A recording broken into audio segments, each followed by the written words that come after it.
This has been an absolute travesty all week, Tim, and beyond that, severe consequences. What does that mean from this administration? Well, we don't know yet. I think this is the latest example of the Trump administration not being prepared on the foreign stage for a severe diplomatic crisis, which is what this amounts to now.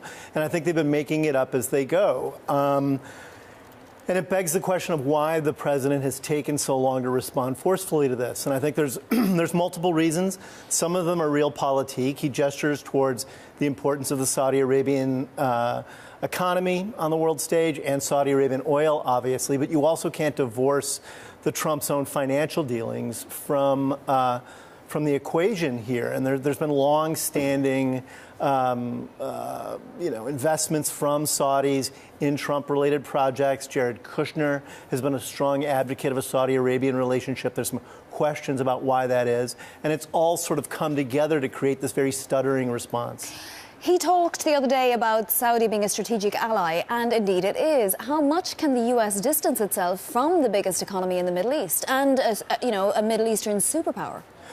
Well, that's what's so tricky about this situation, because there's a clear moral issue here. An individual was apparently tortured and killed. And to what extent does that outweigh the geopolitical dynamics in the Middle East and our own financial and economic relationships with Saudi Arabia? I think a consensus, and it's a healthy one that has emerged, is that morality and values should be put first in this case, and you'll deal with the consequences later. I think you have a young crown prince who has emerged as a darker figure than people anticipated, and the United States is going to have to deal with that diplomatically. So can the United States deal on its own with Iran, with Russia, with Saudi Arabia, all as separate entities with their own separate, issues, wishes, wants, and not even really have China on side? That's a great question, Bonnie, because I think the answer obviously is no. I don't think any country on the planet today can be a solo pilot on trade, diplomacy, or economic growth. We're in a very interconnected world now,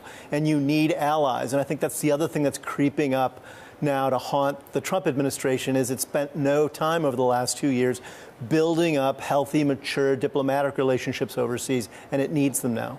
Talk to us about Jared Kushner's role in all of this. Well, Jared Kushner is essentially the architect of the Trump administration's push towards Saudi Arabia. And it's a conundrum, to say the least, because during the time that he was lobbying the people in the White House and personally building relationships to Saudi Arabia, he didn't have full security clearance. He had very little diplomatic experience himself.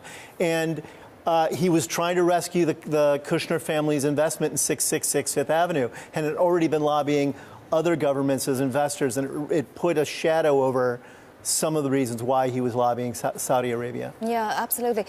Tim, does the U.S. get past this? It seems awful to suggest that the death of a journalist can be, gotten over. Are there any implications? And what about implications for journalism and other journalists trying to then report on Saudi Arabia? Well, I think on the first front, this is obviously the most severe diplomatic crisis between the United States and Saudi Arabia since 9/11.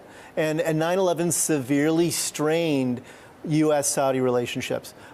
People moved on after that. I suspect in the long term, people will move on after this. But it's a matter of how we move on and what's identified as the right way to do that. Right now, that hasn't occurred. On the journalism side, I think we've reached a point in time where world leaders, including the president himself, incites violence towards journalists. We now have a journalist in this case who was tortured, apparently, and murdered.